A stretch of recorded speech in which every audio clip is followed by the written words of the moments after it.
You want to support Roland Martin Unfiltered? Be sure to join our Bring the Funk fan club. Every dollar that you give to us supports our daily digital show. There's only one daily digital show out here that keeps it black and keep it real as Roland Martin Unfiltered. Support the Roland Martin Unfiltered daily digital show by going to RolandMartinUnfiltered.com. You can make this possible. All right, folks, my next guest constantly stays roasted on social media. In fact, if Comedy Central threw one of their celebrity roasts, it would probably take a week to hold it versus a couple of hours. This is the tweet I woke up to this morning that folks were all over. Terry Crews tweeted this out this morning. If you are a child of God, you are my brother and sister. I have family of every race, creed, and ideology. We must ensure Black Lives Matter. It doesn't morph into Black Lives Better. Lord, that set people off. Here are some of the folks who responded to Terry Crews. Y'all go ahead and pull those tweets up, please. Do we have them? Okay. Bernice King, we're so far from that bridge, Terry. Black Lives Matter is in part a rallying cry and a protest slogan to galvanize people into doing the justice work needed to derail the deaths, dehumanization, and destruction of Black lives that racism causes. Justice is not a competition. Next, please. Holly Robinson, Pete, another sleepless night thinking about Elijah McClain, and I woke up worrying about how to prevent my sweet, special son from meeting a similar fate. And you woke up worried about Check's tweet again, Black Lives Better. We're aiming for equal, going back to sleep. Y'all got one more? Keith Boykin, in 1883, Supreme Court claimed the Civil Rights Act will make black people the special favorite of the laws. In 2020, Terry Crews warned that Black Lives Matter will morph into Black Lives Better. Demanding black equality is not black supremacy. Got one more? And D.L. Hughley, I think Terry Crews must have flexed his pecs too hard and knocked something loose. Hashtag Team DL. Terry Crews joins us right now. So, Terry, so you just, has your publicist just driven to the house and stolen your phone? You know, you got to understand, Roland, I've been getting this since I was 13 years old. I had a lot of questions. I've always asked questions, and I was always told to shut up. I grew up in an all-black community in Flint, Michigan, the whole thing, and it was like, why are you talking like that? Why are you even questioning what is going on? And I have to. I first of all, if I didn't question it, if I just took everything that everybody ever gave me, I'd still be in Flint. And the thing is, and I agree with Miss Bernice King, you know what I mean, that this is a bridge that's far, far away. But before this tweet, everybody told me it was impossible. You got to understand, what's so wild is that they feel like, and this is what I'm talking about. Look, black supremacy and this moral superiority is something that people feel like can't happen in the black community. And I'm just here to say that, you know, I was watching the BET, or I didn't watch it. Actually, I heard about it because people were telling me about how, you know, I wasn't invited and the whole thing. And I just thought, man, because I have another view, and I thought as a black people, we must be allowed to have other views. Another thing, even with Holly Robinson, she's bringing up Elijah McClain. First of all, me and Elijah McClain have so much in common. You know what I mean? I would have been this, you know, what they call a corny black nerd who tried to make everything happen and get along. And let me tell you something. What's so wild is that our community, you have to be one way. You have to be swinging and punching and fighting. And I'm not that dude. I've always been this corny dude who's asking tons of questions, and I want people to know it's okay. It's okay. And first of all, I love my people. I love Black Lives Matter.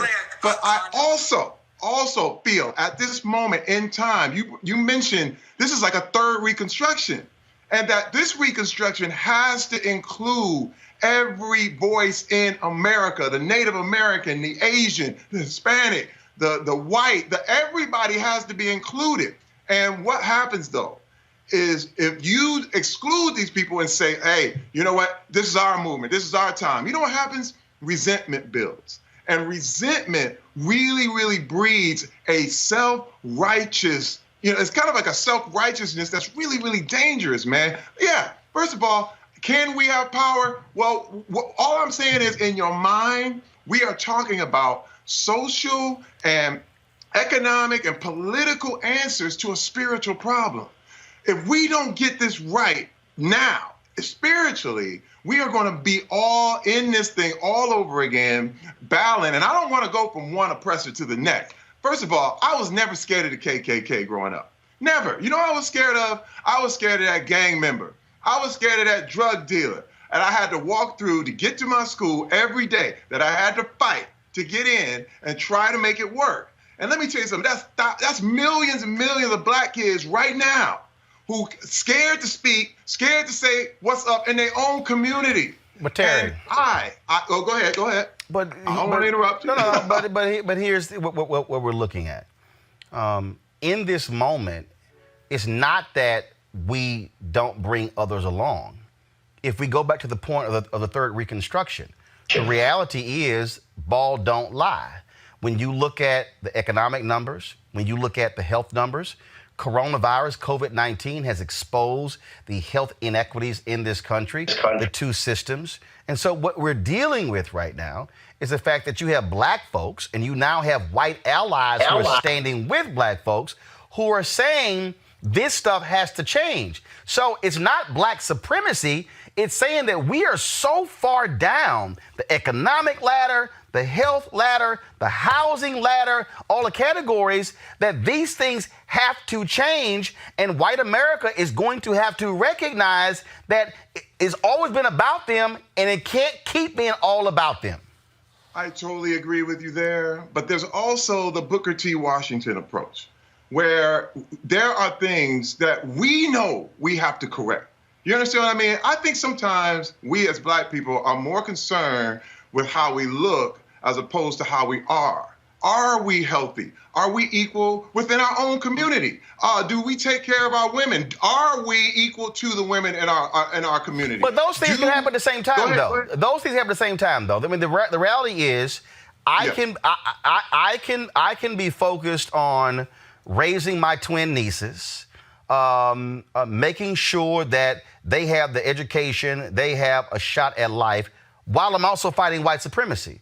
Those two things can happen. And so me doing that one thing doesn't negate what I'm doing over here with my nieces. What I'm doing with my nieces doesn't negate what I'm fighting against white supremacy. But I'm sure as hell going to call out white supremacy when I see it. When I see the fact that you have nearly $700 trillion of a federal pension fund and black investment folks are only managing $100 million of it. When I see what is happening when black folks, black companies are getting less than 3% of venture capital dollars. And what we're seeing is a system that where white folks are in control. We're talking about Hollywood as well. We're talking about news media. We're talking about Wall Street. And so that system has to change because it cannot stay the same if we're talking about equality.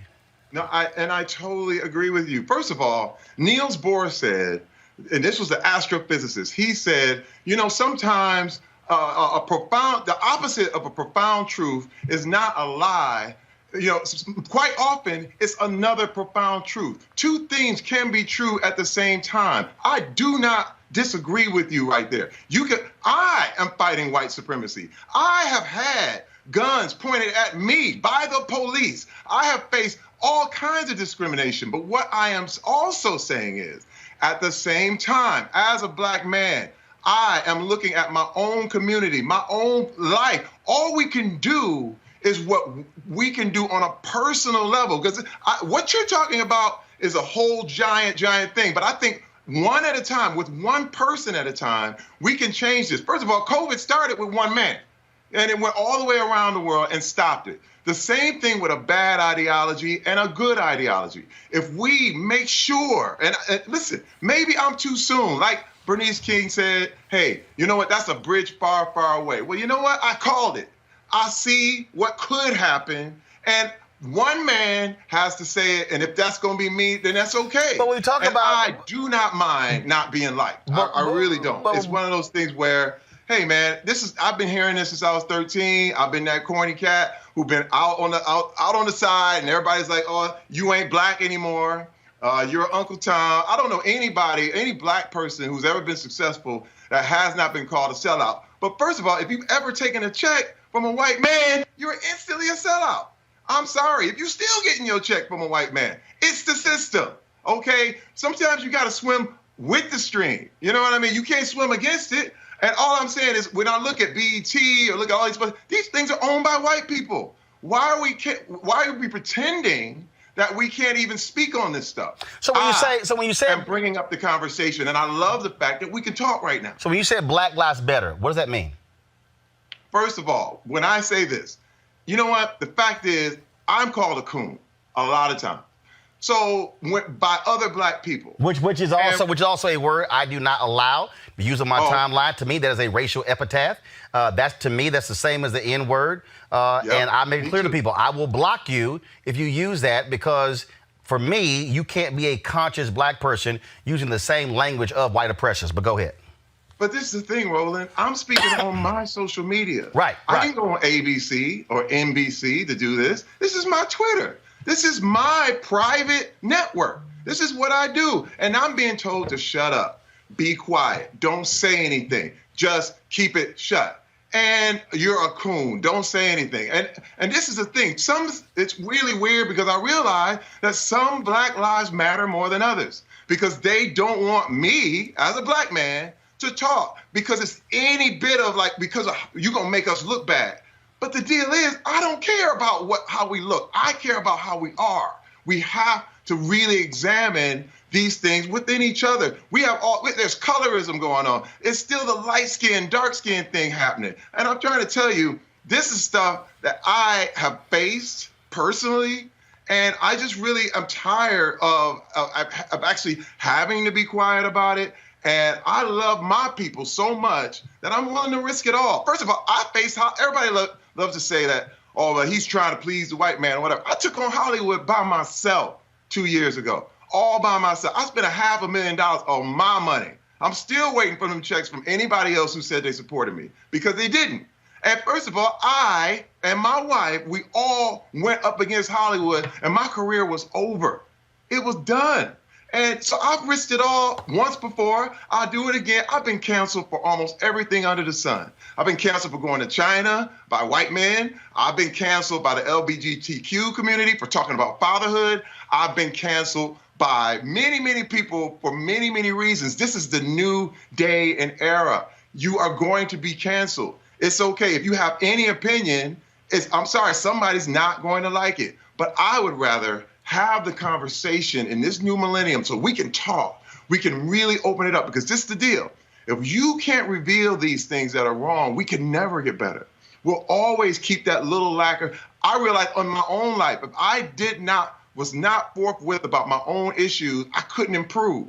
And this is what we have to do as a community, and even as the United States. It's not, oh, look at Russia. No, we got to look at us. You know what I mean? And the thing is, it's not, oh, look at that white man. No, look at this guy down the street who's terrorizing your neighborhood. I am one of those guys, and I'm black, and I can call it. You know what? I can say things white people can't say. And you know what? I can't even stop. What's so crazy is that I was repeated, and they put me on Fox News. I am not a Trump supporter. I will never go on Fox News. I'm not for anything they are talking about. Okay, I'm not Republican. I'm not even into all of that. But the thing is that I do have a viewpoint. And when I can express my own viewpoint on my own social media and get told, stop it, pull the plug on them, I mean, what are you so scared of? I'm not on a major network or whatever. I'm telling my own thing, and then I go to work and do what I do. So these are my opinions, and they're my own. And if you don't like them, that's okay. When you talked about how you've been canceled multiple times, when you commented on the situation of Gabrielle Union, did you understand why people were so angry with you and felt you were not being supportive of her? Have there been moments where you've given your opinion and you said, you know what, I screwed that one up? Well, you know what? First of all, if you look at most of my social media, you will know that I apologized to Gabrielle twice. First of all, twice. I'm the wrong man to ask about AGT, because I do it for free. Let me tell you something, Roland. I love it. I have the best time. You said I would do it for free, or I'm doing it for free? No, I would. Okay, gotcha. I'm not doing it for free. I just want to make. I'm like, I know you ain't working for free. I was like, okay, I got it. I just want to clarify that. Go ahead. But what I didn't realize, and because as a man, I have privilege. You know what I mean? I have a privilege that, a big black man on a set is going to be treated differently than a black woman. And I did not count that in. I should have kept my mouth shut. I should have just not said anything. And I should have just said, ask Gabrielle. But I was speaking from my experience. They asked me about how I felt. And I'm happy about the show. So I told it. And I had to, and then I responded in anger. Sometimes with Twitter and different things and different people come at you and they call you all kind of things. They were calling out my wife, calling her names, doing all this stuff. And then I got mad. And then that never works. And so I just totally had to revamp and apologize. And let me tell you, especially after the George Floyd murder, my whole thing was, man, we have to unite as a community. And I have to apologize to her again, just because I didn't recognize that male privilege that I have, just being a man. And so that was my whole mindset. I am not above apologizing, but this is the new era. If you say anything, you're going to have to come back and be like, man, that's my bad. I have no problem saying I'm sorry. But what I'm talking about right now is, hey, yo, I have family members that are different races. I have, people that I call closer than a brother that are white, and that are Asian, that are Hispanic. And I'm going, hey, man, let's build this new world together. That's for real. And I haven't heard that. Maybe I'm not listening hard enough, but I am totally with Black Lives Matter and totally against the murder of our people. You spoke about cancel culture, and you spoke about when your LGBT critics came after you, speaking about fatherhood, black fatherhood. Do you believe that, just like with the issue, because trust me, I'm looking at my Instagram page, people like, don't have him on, he's horrible, sort of stuff along those lines. And bottom line is, I've debated white supremacists. I've had Dinesh D'Souza. I'm not scared to have anybody on the show. But do you think that part of the issue is that we don't create space for divergent viewpoints? So, for instance, when you mention the fatherhood piece, I mean, the reality is there are people who have this view when it comes to male, female, fatherhood. Fathers matter. Then, of course, you have folks who are LGBT who say you can have two mothers, you can have two dads. When that happened, did you feel as if they were silencing you as a man who is heterosexual, who has children, who grew up seeing fathers and mothers? Did you feel that was an attempt to silence you from speaking about your own personal truth? I did. I also felt like, I was speaking specifically to the black community and the issues that I've seen, and even in my own house. My father was very abusive. My father beat my mother senseless, okay? I'm talking about, and you got to understand, that when I talk about fatherhood, it's something that I always desired and what I knew I was missing. You understand what I mean? And I was really reaching out to people who understood what I was talking about. But then with social media, you have other groups that don't have any clue, that can come in and just start taking it over. And I was like, I never said same-sex couples can't successfully raise a child. I never said that. They can. That's what I'm talking about. I'm just talking about the good that a father can bring to his family. I know what I mean to my kids. I know what father figures have meant to me. And this is what I'm saying. This is a personal move, but what happens is you go on your own social media and everybody's like, hey, man, you're on ABC. I'm like, no, but I could say this is a personal point that I'm making. And what happens is they want you to shut up, but they get to keep talking. And this is America. I'm sorry. It's America. There's a lot of people who don't want me to talk, but I want to even mention this. The fact is, this black supremacy thing was a quote from MLK. MLK said it himself in 2 different speeches, one in 1960 and one in 1961.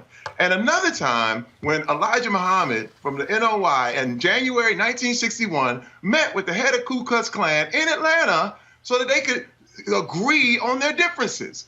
Let me tell you something, man. I don't know what to tell you, but if you got one group, supremacist group, meet with another supremacist group, I'm trying to tell you it's dangerous. It's dangerous. I am saying we have to look at what can happen, what can grow, and because everything can become extreme. Every movement that has started well can move into a very, very extreme thing. You can have a church, and then all of a sudden they flip out in Guyana and they're drinking Kool-Aid. Yeah, but are you seeing that right now? I mean, like, what's the evidence of that? I mean, the reality is what I am seeing, and again, when I say I'm seeing it, literally, Black Lives Matter Plaza in Washington, D.C. is right outside these doors. I can take 25 steps, and I am literally standing on it right here in D.C. And so what you're describing, where's that? But where's that happening? I mean, I haven't seen it. Where's it happening? No. Listen, first of all, you may not have seen it, but in my social media, in my world, I get called out all the time, Roland. It's like, why aren't you doing this? Why aren't you at the march? Why aren't you standing here? You know what, brother? You ain't standing for us. You ain't doing this for us. And this is what I'm sitting here like, there's this public shaming that constantly is on you. They're like, what did you give for here? Flint still ain't got clean water. You're supposed to take care of all the problems of everybody at the same time, and you start to hear it. And then when you say something back, they're like, it's never enough. You are not Black enough. Now, Roland, I don't know what else to say. I'm talking mainly about our community and the way we deal with each other, but we can't have these open conversations. But here's the deal, though. But if that's the case, I mean, here's all I'm saying. If there for me was evidence of that, and I get, first of all, Twitter is not America. Right. That is a small slice, and you got trolls. You got bots. And look, dude, I got a show that's targeting Black people. And I got Black people saying it's not Black. I got people telling me that I'm picking up checks from the white man when I pay white people. Like, so I laugh at it, but what I don't do is I don't internalize it and lash out. I laugh at them. And if somebody tells me that I'm not doing enough for my people, my response actually is, y'all kiss my ass. But I don't necessarily see in this moment right now where you have Black supremacy reigning. What I actually see are Black folks who are seeing white allies who are saying, yo, we now can actually change this. And so I think that's why a lot of people are like, Terry, what the hell? What are you talking about? I totally agree. First of all, you're not seeing it. You're not seeing it. I totally understand. But what I am saying, and hear me, all these are warnings. And look, it's too soon. Yes, it's too soon. But my thing is that I've been, there's very, very fine line between culture and a cult. And I realize that there are things that I can say and I'm immediately told to be quiet about because you're going to ruin something. And I'm going, wait a minute. I'm just warning about, because some people want the voice, Roland. That's just the truth. And I'm sitting here like, hey, man, I'm looking far, far ahead. Just like Bernice said, it's a bridge far ahead. And like I said, if I was too early, then I'll be the guy to claim I was way too early. I'm not seeing it either, but it does not mean it cannot happen, because I was told it can't exist. Like, it will never happen in America. You can't have it.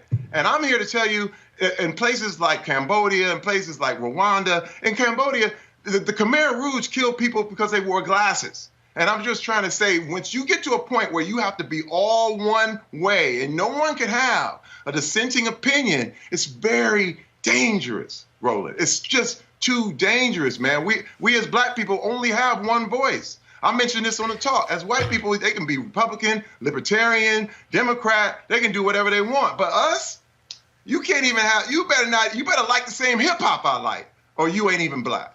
And I'm going, hey, man, this is dangerous, dude. There's a new generation that's coming up that really want to explore everything. I've been told everything since I was you can't ride horses. Black people don't do that. You can't do this because black people don't do that. And I'm really done with that.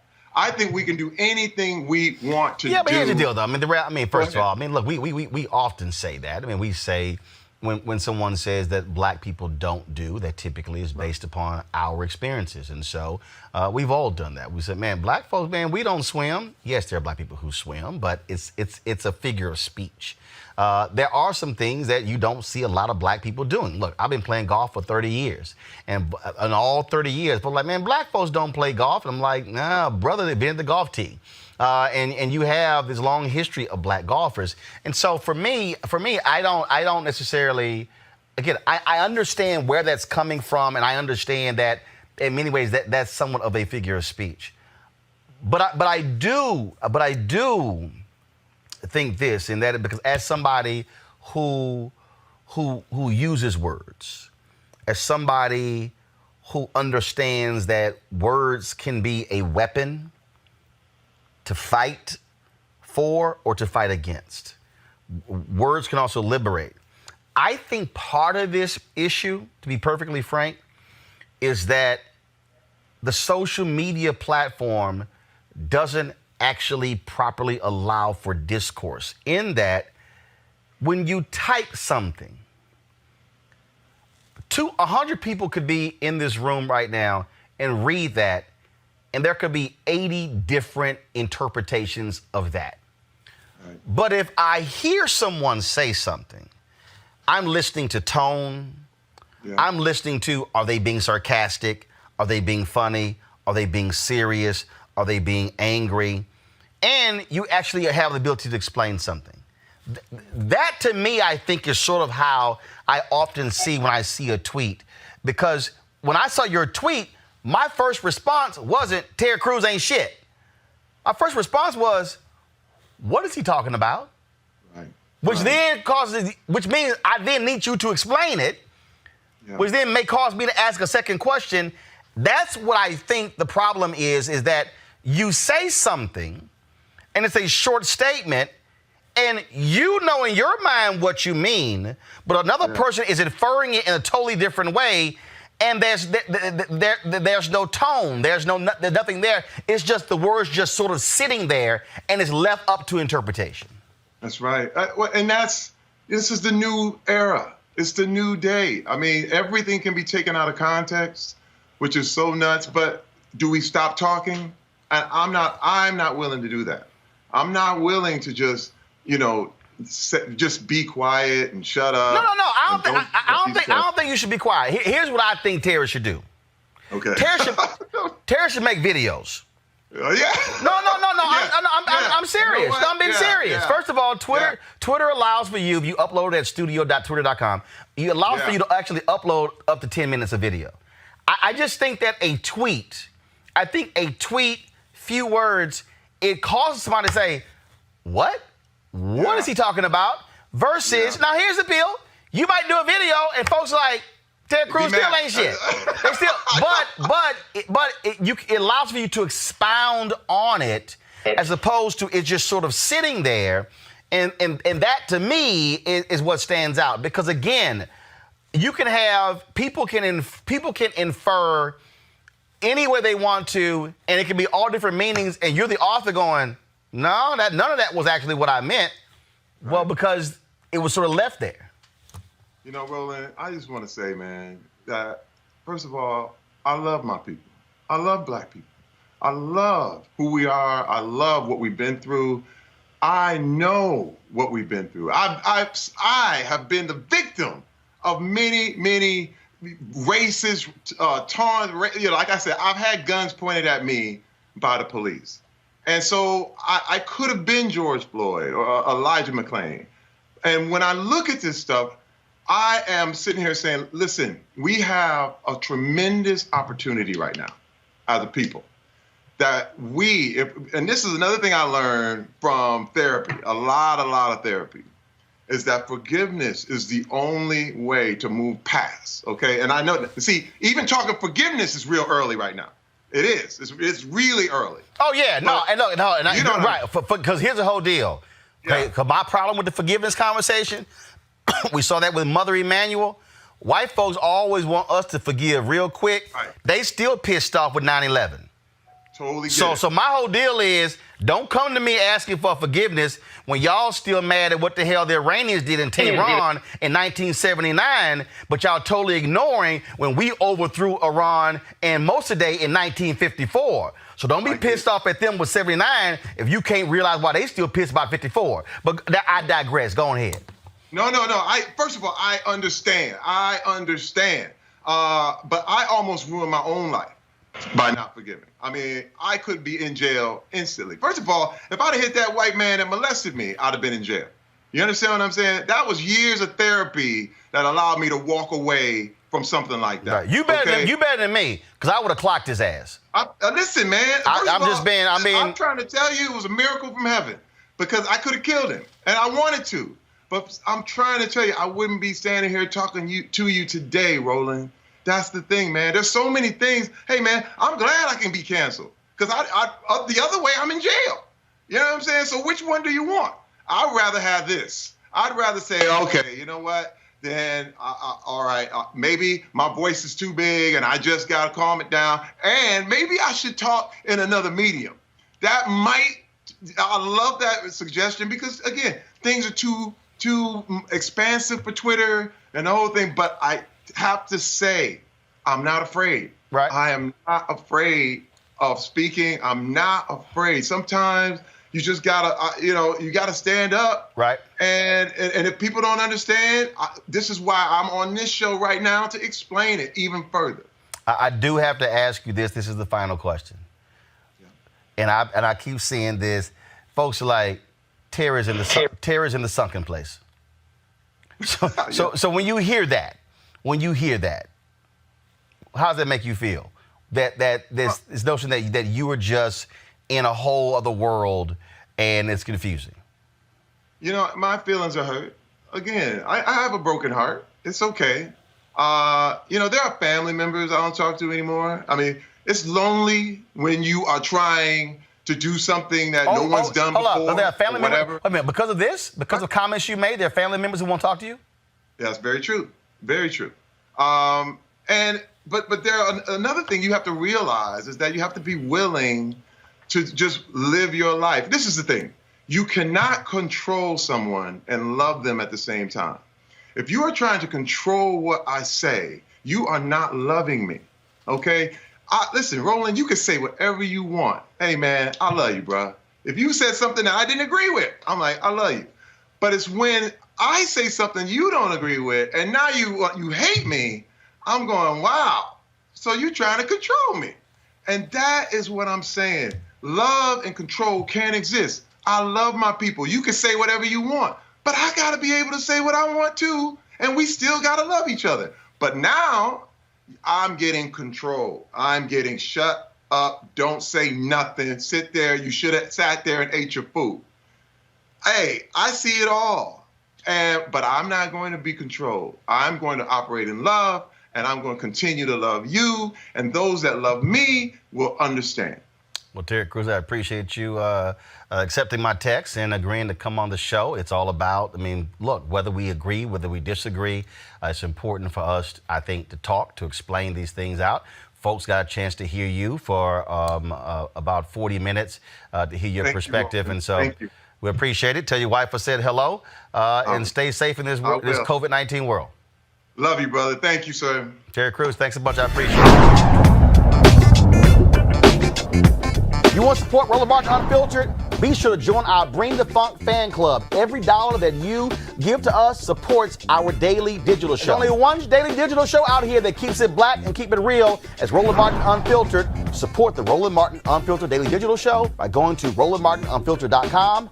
You can make this possible. All right, folks, there are, a lot of NFL owners out there, NBA owners and hockey owners and soccer owners and baseball owners. But I don't think there's anybody who is as outspoken as Mark Cuban. He, of course, is the owner of the Dallas Mavericks. You see him on Shark Tank as well. And someone you will never see in a jacket or a tie. Mark, how you doing? Hey, I'm getting ready. Wait, can you see that? Hold on. This is for Terry Crews. Well, he's going to follow you. But I do want to do this before we start. I do want to do this here, folks. Please go to my iPad. I want to personally thank Mark Cuban for donating $100,000 to the National Association of Black Journalists COVID-19 relief efforts in the name of Roger B. Brown and Martin McNeil, both of them two former Dallas Mavericks beat writers. Roger B. Brown was my dear friend, colleague. We were fraternity brothers. We spent lots of times at Dallas Mavericks games. He was a sports director at KKDA Radio, where I was the news director and morning anchor. And so, Mark, I just wanted to personally, I miss him dearly. Just want to certainly thank you for doing that on behalf of those two great sports writers. Yeah, they were good guys, man. I loved having them at the games. They both had flair, and Marty, would pull no punches with me and take it to me. And Roger, he was one of a kind. So it was my pleasure to try to support in their name. Indeed. Our favorite Mississippi homeboy. We definitely miss him. I was just talking with the Fritz Pollard Alliance, and I was talking about, of course, the issues the NFL is having. And I said it's very simple. There are only 32 owners. They're the ones who could change this. We can yell and scream and say, Roger Goodell, what are you doing? But he works for 32 owners. You're an owner. You understand that. Adam Silver works for the owners. And so what is it going to take for these owners to wake up and realize what the hell is going on? And they've got to diversify, not just with the people who are off the field, especially when you look at who's on the field. Yeah, I mean, look, I heard you talking about Cap. I just don't get it. I mean, look, if Cap could play basketball, I'd sign him right now. I don't care. If Santa Claus can help me win, I'm all in. And so I don't get it on not at least giving Cap a tryout and bringing him to preseason. And in terms of just, diversity within the league, the NFL is just different than us. I mean, I can't explain why they've had so many challenges, and I don't talk to enough of those guys to really get a feel, Roland. But I think that the NFL is a microcosm of what we're seeing in corporate America. I think what happens is, and right now, Mark, what you're seeing what I call revolts, rebellions happening inside of companies, where we have black staffers who for years have been saying these are the problems, but now all of a sudden you've got white allies who are also saying we're sick of this, and it's causing these companies to go, okay, what the hell? I mean, that was an advertising agency that their numbers were leaked, and the CEO was shocked to see, 2.5% black staffers, and then seeing no senior executives. And I attest that to people who, frankly, walk into a room, and if the room is all white, they're comfortable and don't even think about the fact that it's not diverse. Yeah, I think what it comes down to is white people don't like to think or talk about race. And I think we all, and I'm just as guilty of this in the past. If I think I'm colorblind, then it's not my problem, and I don't really have a problem. And it's not like white people sit around and say, okay, let's talk about race. Let's talk about the impact on our company. Let's talk about what's going on in the country. It's just not something we're comfortable doing. Just saying the term white race or white people makes any white person uncomfortable because we just don't discuss it. And if you don't feel comfortable discussing it, it's going to be very hard to implement it in a corporate environment. You're absolutely right. I think back to when I was the only black male news reporter at the Fort Worth Star-Telegram, and that's where Roger B. Brown and I first met. And I remember. And I was actually making photocopies of my articles, getting ready to go to the Uni Journalists of Color convention the following week. And we had this huge window where the editorial meeting took place. And I'm standing there and I'm sitting there going, the room is all white.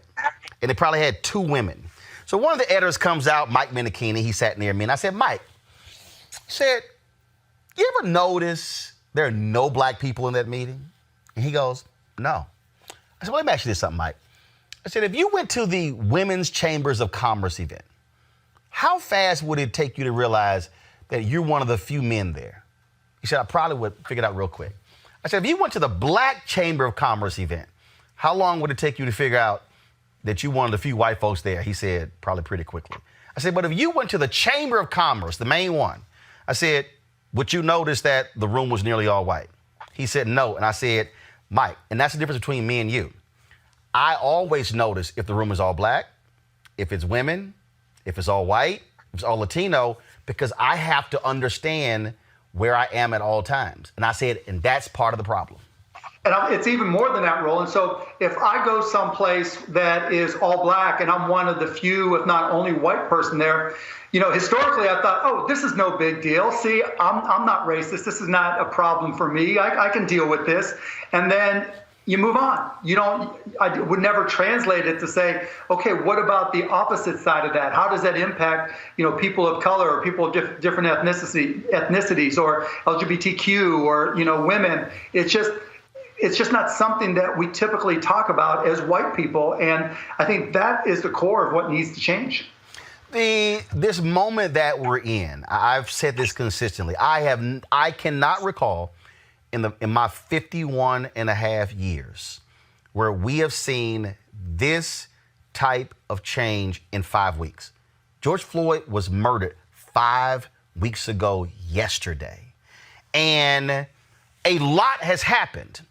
A lot continues to happen. I just saw another story. 300 Target and Best Buy have joined. 350 companies are now pulling their money out of Facebook to say, unless you deal with racism on Facebook, we're not spending money. 350 companies. That's happened in a week. Yep. Things move fast. And who I give a lot of credit to is Gen Z. Not even millennials, Gen Z. Because they really have grown up in a world. I mean, and look, the oldest Gen Z person is what, 21, 22 years old? Right. They've grown up in a world where biracial dating is not something to even look twice at. Your age, my age, we still look at that and we have, at least for me, I have to say, no, that's not a big deal. Because where I grew up and the people I grew up around in my neighborhood, that was a big deal. For them, it's not. And in fact, it's even bigger than that because they've grown up on social media and how they present themselves, how they present what they wear, how they present the products and services they buy and use, who their friends are, and when they present them on Instagram and TikTok and Snapchat and wherever, that really defines who they are to all their friends. And so if they don't recognize the changes in society, if they're not part of those changes, they're going to stand out as not being up to speed with their peers. And so I think that's had a lot to do with it. I'm the Vice President Digital for the National Association of Black Journalists. Last year, we met with the senior leadership team at ABC News, and we were talking about their lack of senior executives. And in that conversation, they said that, they had offered jobs to several different people, but none took them. And I said, you probably have a culture problem. And they sort of looked at me and said, no. I said, you probably need to examine your culture. Well, right now, their vice president, head of talent, is on administrative leave because of alleged racial and discriminatory language. You had to deal with this culture issue. You had to confront turning your entire organization upside down. Your former CEO, Tadima Ussery, who I know personally, you had to examine that, and you had to look at yourself. And you were very open and honest about what you as a man, how you had to confront these allegations of sexual harassment and the treatment of women within your organization. What was that? How hard was that for you to have to confront that? It was brutal, but it was not nearly as hard as what the women in the organization had to go through. I always thought that I treated everybody equally, but to me, it was like a math equation. If I said something stupid to a man, okay, I could say the same stupid sophomoric thing to a woman. That meant, I treated them equally. If I said something to an African American or to a Latinx or to a white person, that meant I was treating them equally. But then through that difficult process, I learned the hard way that treating people equally does not mean treating them the same. That trying to be colorblind was a mistake, not an accomplishment. And that was the hard lesson that I learned and has really, pushed me forward in all of this. Because the hardest part, Roland, was finding out that, there were women at the organization that were afraid to go to work, that it was painful for them to go to work. And I didn't see it, you know, and I had somebody there that was making it worse. And so, you know, recognizing that, and I guess the takeaway for me and where I've really tried to grow from it was that I had to really dig in to treat people, to really get to know who a person was in order to be able to work with them, you know, and to put together an organization and culture that was supportive of them, that everybody comes from a different place. And if I just treated people equally, treating people the same, that it doesn't respect their differences. And by not respecting their differences, not only was I creating a culture that was difficult for women in particular, but it was bad business. Because, you know, we had white guys who looked like me trying to sell to Latinx women Mavs tickets. You know, the Indian community is the 6th largest in the United States, and we didn't have anybody from that community selling to the community. We didn't have enough African Americans selling into the African American community or helping us with marketing, you know, the people who knew the community best. And so, you know, I learned, like I said, being colorblind is the worst way to be, and it's really bad business. You brought in Cent Marshall to be the CEO. She worked at AT&T. Had a chance to meet her again when I was at the All-Star game in Chicago. Had no idea she was such a huge fan of mine. And again, she comes in. So you go from a black male CEO, Terdima Usry, to a black female CEO in Cent Marshall. What did her perspective, what again, how she saw it? So here you are looking at your organization, and then she's now looking at the organization. What was it like to sit here and you've been working with her and looking at how she sees it totally different than you? Well, the difference was I could see it and look at it. She could feel it and experience it. She knew what people had been through as a woman, as an African-American woman, as a cancer survivor, as someone who had, you know, risen up the corporate ladder and faced a lot of, you know, harassment and discrimination at various places along her career.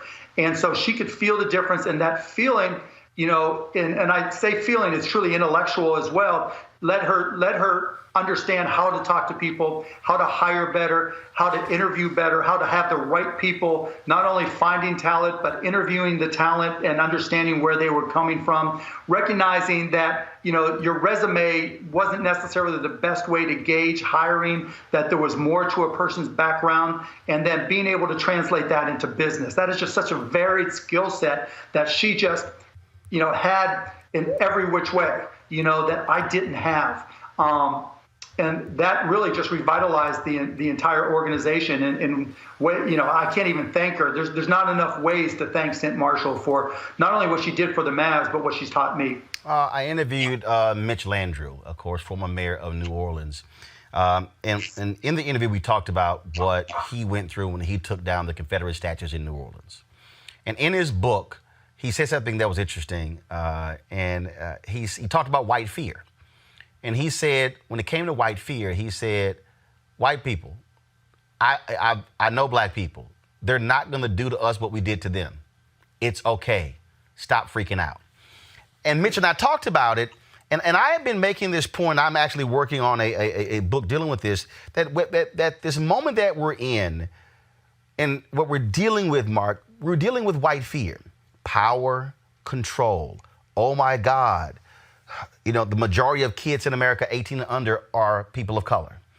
Oh, my goodness, in 23 years, America's going to be a majority-minority country. What's going to happen? And I think the issue with Cap, it was white America was raised how they view the flag.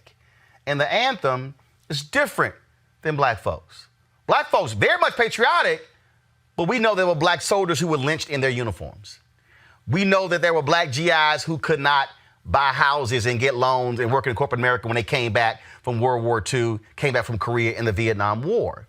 And so I think what is happening right now is there's this shift that's going on is you have this older generation that's like, but can we just hold on to old America as long as we can? That's it. That's 100% it. They're trying to hold on to the way they like things to be. And that's always been the case, whether it's the 2020s or it's the 2000s or it's the 1970s, 60s, 50s, the oldest generation, they've been through it, they've seen their lives, and they're trying to hold on and don't want to deal with change. And it's just passing them by.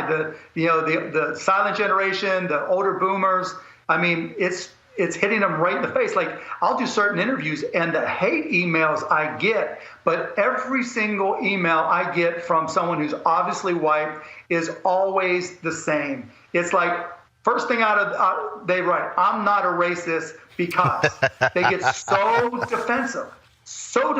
And that's part of the problem. When white people hear the term white privilege, none of us say, what does that really mean? Right? We immediately get defensive and think, privilege, let me tell you a story, right? Whether it's their personal story, their parents' story, their grandparents. And I'm like, we're a nation of immigrants. Everybody has that story.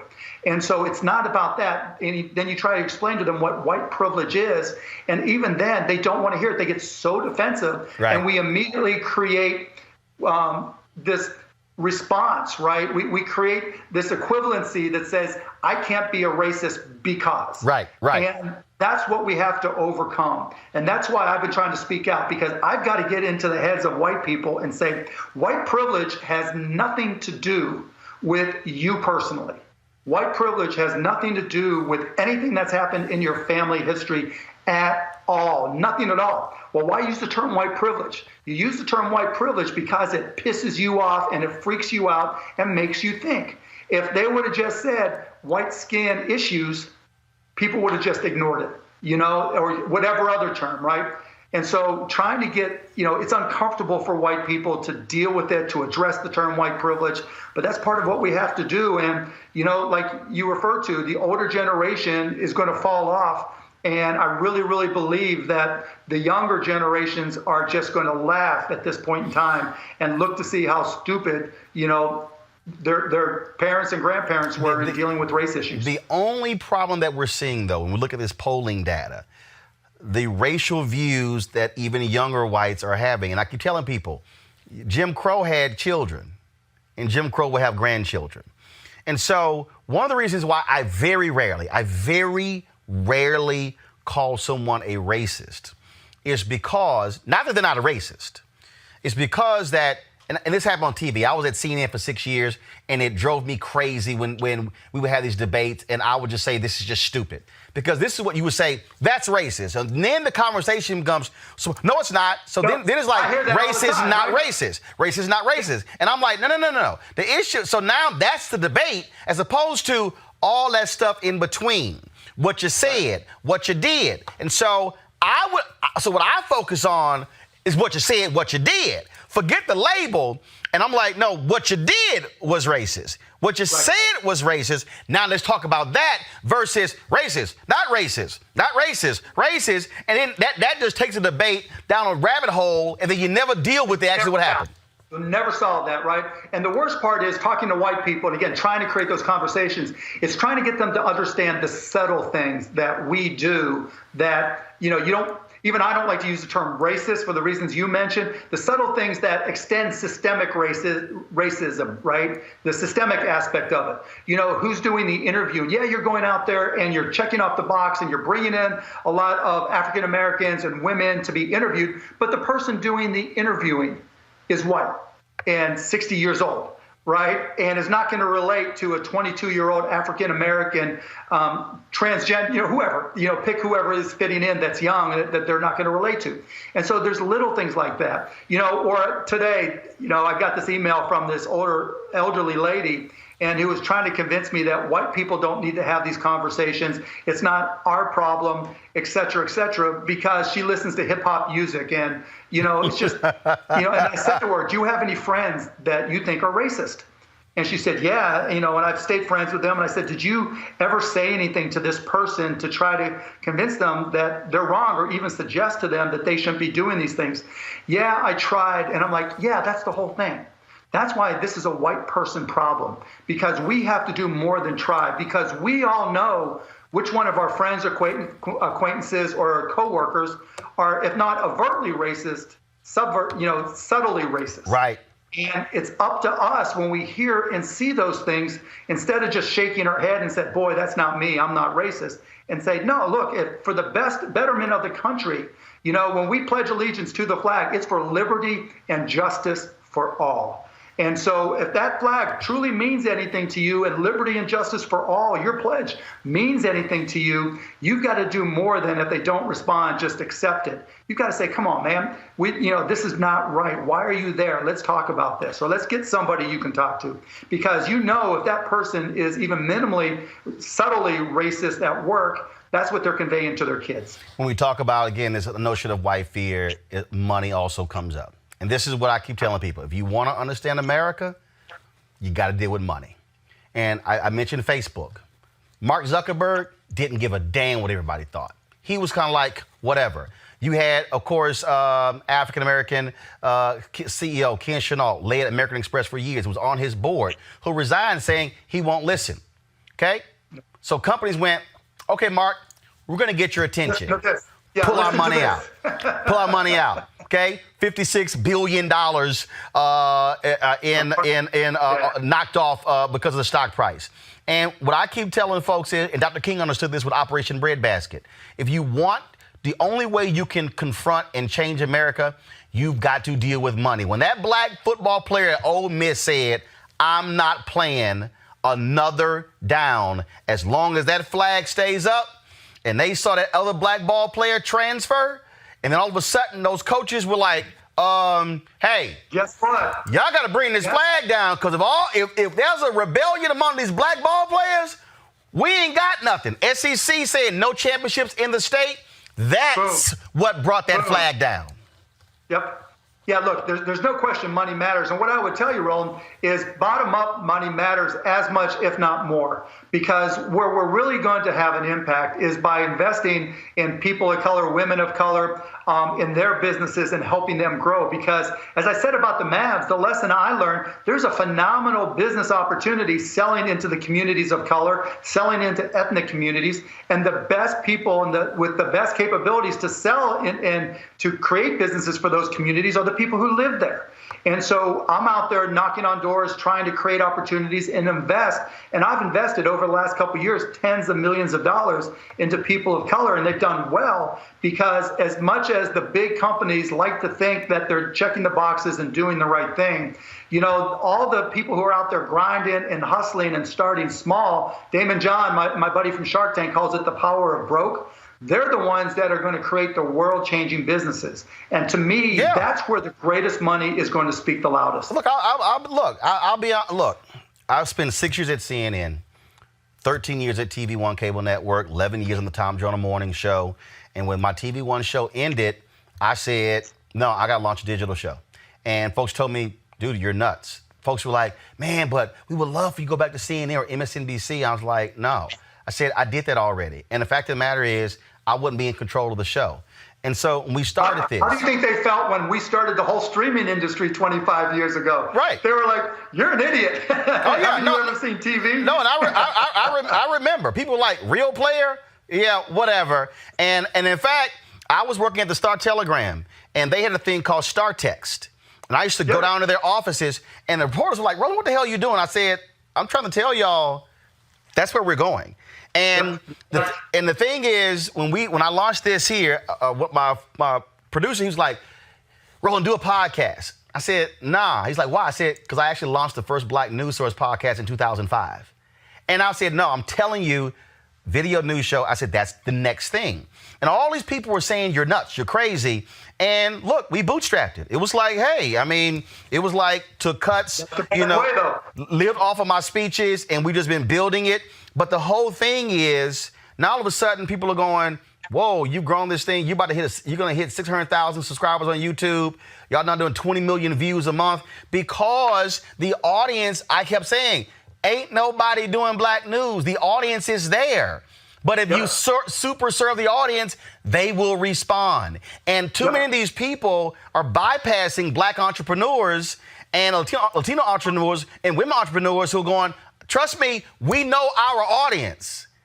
But don't think they're not there. You know how much buying power you have, too. right? And it's just, look, the pandemic is horrible in so many ways. The civil unrest is great in some ways, but the riot and looting were painful in a lot of ways, as obviously George Floyd and all the deaths have been. But when we look back at 2020, the summer of 2020, we're going to see so many great businesses that were created, so much social change that came out of this. But this is such a unique time to start a business because, like, you mentioned Zuckerberg and Facebook, all the old school legacy businesses, and I'm including Facebook as an old school company that's been around almost 20 years, they're trying to protect their legacy businesses. They're trying to get back to doing it the way it's always been done. There are a lot of people of color, there are a lot of young people, Gen Z, that are out there starting businesses that don't have to protect old parts of their business. They get to disrupt. They get to just walk in and say, this is the way I envision America 2.0 looking and working. And so I'm going to create a business this way. I work with this kid, Ezel Moon, who's doing interviews on Instagram and on YouTube, trying to mentor him to get him going through for this very reason, because there's nobody out there that's doing interviews of young people of color. Black news, you're right on, Roland. There's a whole market there. And, you should probably talk to Ezel because there's a whole market for young oriented news as well, and interviewing young people of color. Ezel Moon, EZEL Moon on Instagram, and his actual personal one is Resolute King. But he's talented as hell, and there's going to be so many opportunities and so many world-changing companies created out of this pandemic that in 20 years we're going to look back and just say, wow. Final question for you. You have been an extremely vocal critic of Donald Trump. You went on Sean Hannity's show, didn't get many words in with all the nonsense from Sean. But the point we talked about earlier, Donald Trump is appealing. He's pushing those racial buttons, and he is appealing to the people who want the America of 1940, 50, 60, and 70, and they do not want this multicultural America that we have right now. Agreed. Yeah, absolutely. And, he can't stop it. It's just the reality. The door is open, and you've got the, majority, minority that are walking through it right now. Right now, this is a point in time. That's why the NBA has really been so smart. There are only so many points. There's probably in each individual's lifetime one time when you can have dramatic social change for the better, where any individual, because of the social media online world that we live in, can really contribute to making the country better. We are in the midst of one of those moments right now. And any of us, in particularly white people, but all of us have got to contribute and step up where we can to make this thing really stick and really happen faster. And like you said it, Roland, 5 weeks. All this has happened in 5 weeks. Think about what we can do the next 5 weeks. Well, next 5 months. Yep, this is what I call the third Reconstruction. We had one from 1865 to 1877, another from 1954 to 1968. This is the third Reconstruction, and we should fix in this one what we knew didn't get fixed in the first two. Mark Cuban, great conversation. Wish we could chat more. Well, you're welcome to come back on Roland Martin Unfiltered anytime.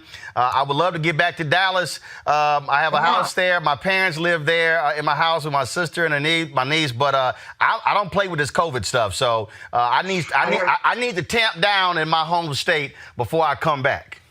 Wear a mask. That's all I can say. Wear a mask. I got mine right over there. Oh, no. We keep the mask right here. So I got the kente cloth mask. So. Oh, wait. Hold on. Don't cut me up. Yeah. Of course you got a Mavericks mask. So I gotta get my guys. I gotta order me a Roland Martin Unfiltered mask. Cause trust me, I'm with you. It's always branding. Trust me. Always. All right, Mark Cuban, we appreciate it. Thanks a lot. Thanks, Roland. I loved it. Thanks for having me. Yes, sir. Appreciate it. All right, folks. Back to that Roland Martin Unfiltered video in just 1 moment.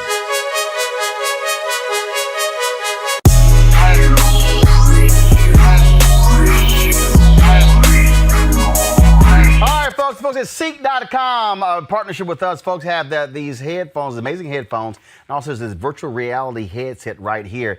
Of course, the headphone, 360-degree, 4D, amazing sound. You absolutely love it for gaming, for listening to music, for watching movies, you name it. Go to Ceek.com, CEEK.com, and use this promo code RMVIP 2020, RMVIP 2020, right here. And so, folks, again, and so Mary Spio is a sister. She is the inventor of this. It's her website as well. So it's Ceek.com, CEEK.com.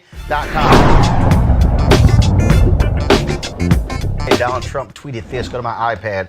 New York City is cutting police money by $1 billion, and yet the mayor is going to paint a big, expensive yellow Black Lives Matter sign on Fifth Avenue, denigrating this luxury avenue.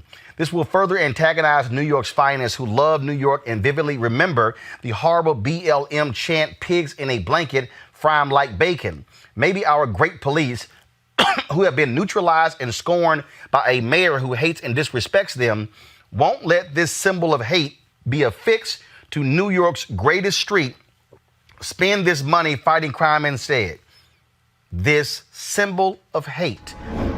This was the exchange between Kayleigh McEnany, the press secretary for Trump, as well as Jonathan Karl of ABC News about Black Lives Matter. Watch this. Why is the president calling Black Lives Matter a symbol of hate? Well, what the president was noting is that that symbol, when you look at some of the things that have been chanted by Black Lives Matter, like pigs in a blanket, fry 'em like bacon, that's not an acceptable phrase to paint on our streets. Look, he agrees that all Black Lives Matter, including that of Officer David Dorn, Patrick Underwood, two officers whose lives were tragically taken amid these riots. All Black lives do matter. He agrees with that sentiment. But what he doesn't agree with is an organization that chants pigs in a blanket, fry 'em like bacon about our police officers, our valiant heroes who are out on the street protecting us each and every day. Americans of all races have protested in all 50 states around that phrase, Black Lives Matter, and the president is here calling it a symbol of hate? He's talking about the organization. I would note to you that the greater New York BLM president has said if this country doesn't give us what we want, that we will burn down the system, and I could be speaking literally. I'd call that a pretty hateful statement. Yes, Ben. He's not talking about the organization in his tweet. He says the words. Ben. He says the words. Black Lives Matter. What's the name of the organization again? Black Lives Matter. There you go. You just answered my question. Go ahead, Ben. Question on coronavirus. All right, here's first of all, Mayor. Donald Trump and Kayleigh McEnany ain't got a damn clue what the hell Black Lives Matter is. And you know, the unfortunate part is that most white people, including the individual and like-minded individuals like the one that painted over our beautiful mural in the street, don't want to know. They are willfully ignorant. And they're purposefully not trying to understand what this is all about. And we cannot, Black people, do not be distracted by stupidity and willful ignorance of these people. It doesn't make sense. And that's all it is. And leaders, step up, stand up. We need you more than ever right now, especially Black leaders. But the problem is they don't want to know, Roland. They want to be ignorant. They want to act like it's a symbol of hate. They don't want to feel it. And look, this is the deal. I told them this. Advance to the rear. We're okay with that. This change is happening, and we are not stopping. This momentum here that I have here in Moss Point, here in the state of Mississippi, we're going to keep pushing, and I'm going to keep galvanizing my people, white people and Black people. We're going to keep bringing everybody to the table. We want to hear your voices because I want to identify the ones that we can't count on, but I want to make sure that we count the ones that we can. Here's why we need to move forward. Here's why this is a joke, Tiffany. This is the actual chant. Well, folks, listen to this. A disturbing turn. This from Minnesota. Watch. Blanket, fry like bacon. Pigs in a blanket, fry like bacon. Pigs in a blanket, fry like bacon. Pigs in a blanket, fry like bacon. Pigs in a blanket. Marching at the state fair, chanting horrific things. Tiffany, that was 5 years ago. That was one group of protesters. One group of protesters in Minneapolis who were I'm sorry, what did I just say? A group of protesters in Minneapolis? Where was George Floyd killed? In Minneapolis. Wow, look at that. Where was Philando Castile killed? In Minneapolis. Minneapolis. But the fact that one group of protesters in Minneapolis 5 years ago Now, the entire Black Lives Matter movement, they all believe this. Sit the hell down. Here's my problem. My problem is, ironically, for the first time ever, I'm going to say Fox News got it right. And Roland, I've known you for years and been on your show. I've never said this. But 3 days ago, Fox News actually put up the demands, and they named the organization correctly. To be clear, the Movement for Black Lives is an organization. Black Lives Matter is the campaign, is the theme, is the people, is the hashtag. Fox News reported, and I have it right here. They said the Movement for Black Lives has 10 demands and then listed the demands correctly. Reparations, no bail, release all prisoners from jail, no death penalty, free education, free health care, defund the police, cut the military budget, redistribution of wealth, and publicly financed campaigns. So that, like the mayor said earlier, folks who don't want to know are going to continue to make up the lies that they want to believe in because they don't want to see it any other way. But the important thing is, if you have questions, we have this amazing tool that is available to everybody called Google. And all you got to do is Google Movement for Black Lives and investigate on their website, what are they actually calling and demanding for? And Fox News, for the first time, did that work and was able to clearly articulate what the demands are. I don't care what people were chanting 5 years ago. I don't care what the white people are chanting when they come out to the marches this year. What I care about is, what are the stances, the agenda, and the leadership demanding and working on to get for our communities? And as long as Donald Trump continues to dog whistle our communities, we're going to continue to see this narrative of fake lies and fake news because he wants to win in November 3rd, and he's mad that he's not going to. And Mayor King, you have the Department of Homeland Security announcing they're sending rapid deployment teams across the country to protect Confederate statues. Well, ain't that something? How about you actually protect Black lives that are being lost, not a bunch of stone, Mayor? They don't really care about us. They again, which is the reason that Tiffany, you said it, which is the reason for this, another reason for this movement. They're not trying to protect Black people. They're not trying to change policy, but they're mad and they're trying to deflect on all the things that are happening. But we got to be stronger. We must be more stronger when it comes down to these policies. We must put meaningful and intentional policies in place, and we cannot allow racist, ignorant people to change the way we feel or to change the way we react. And so again, Tiffany, you've really killed me today. I just want to say thank you, but it's important. It's so vital that we Black brother. Hold on, Black brother. I don't want to kill you. I want to make sure you living and thriving in liberation. I don't want to kill nobody. Wait a minute, brother. Go ahead, Mr. It's a figure of speech. I love you. I don't want to kill my black kings. We're gonna keep you here. Go ahead. Look, I appreciate that, Tiffany. You're right. I want you got me living, baby. But I want to say this. They take down the Confederate flag here. There is so much more work to be done in Mississippi. There are Confederate statues down on the Mississippi Gulf Coast. There's still only one Black mayor on the Mississippi Gulf Coast. Out of all the CEOs on the Gulf Coast, there's only one Black one, and that's me, the mayor. There's not any. We have so much work to do when it comes down to making sure that Black lives actually matter here in the state of Mississippi. What's crazy is how openly stupid and how openly racist is that what we're seeing. If you just go to my Facebook page and just see the ignorance displayed by these white people and the threats that, oh, we got guns, we have this, we're going to kill him, we're going to do this, we're going to do that. They're not trying. You think any of them have protected me? Nobody but my police department. But do you think anybody have called? You think anybody have? No, they have allowed these people to be ignorant. But today, we get a call from the sheriff's department about this one white man who's upset because he decided to come and vandalize a painting that represented him and everybody else, and he was too ignorant to even see that. So it's so crazy what we see. His daughter, she called today, and you know what they're doing in Mississippi now? I got emails, I have Facebook posts. They want to remove Martin Luther King's name from all of the streets in the state of Mississippi. They have a petition going around. This is the type of stupidity that we're experiencing here on the ground in Mississippi since the Confederate statue. They're talking about the Medgar Evers Monument, burning down the house. All of these types of things are the things that are now being displayed and are actually being showcased on social media and the news. But you don't hear them talking about protecting Medgar Evers' house. You don't see them putting more security out there, but they want to put more security around the Confederate statue. I wish they would try to do some foolishness like that on this coast while I'm the mayor, because I promise you think that y'all have seen a movement. It will be one greater than you've ever seen, because I'm a mayor that's going to speak up, and I'm a mayor that don't have an administrator. I am the manager.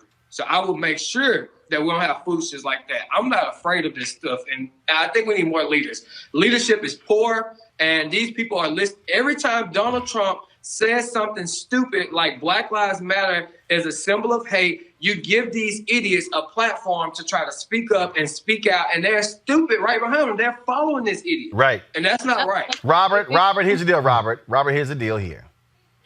Donald Trump only has one card to play. It's not the economy. He can't do that. Axios, which, okay. They out with a report saying that he regrets following Jared Kushner and getting criminal justice reform because that's not going to get him any more votes. Donald Trump, his only card to play is white racial resentment. Well, it's a tough spot to be in if you're the progressives within the Republican movement, or even the moderates who want to get things done, because as President Trump has gone along, all of that African-American outreach has not worked. The same people who were at the Black People for Trump event 5 years ago were the same ones who were in Tulsa.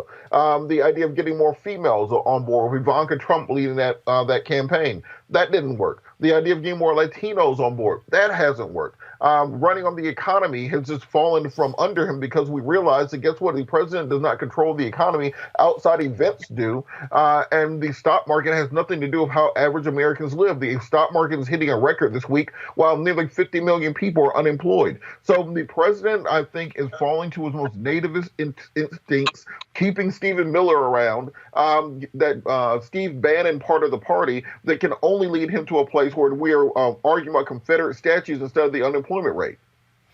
Lauren, I just, again, watching this at play, I'm just sort of laughing at these people because, I've been saying this for years, white fear, they cannot handle what's going on. It's driving them crazy, Lauren.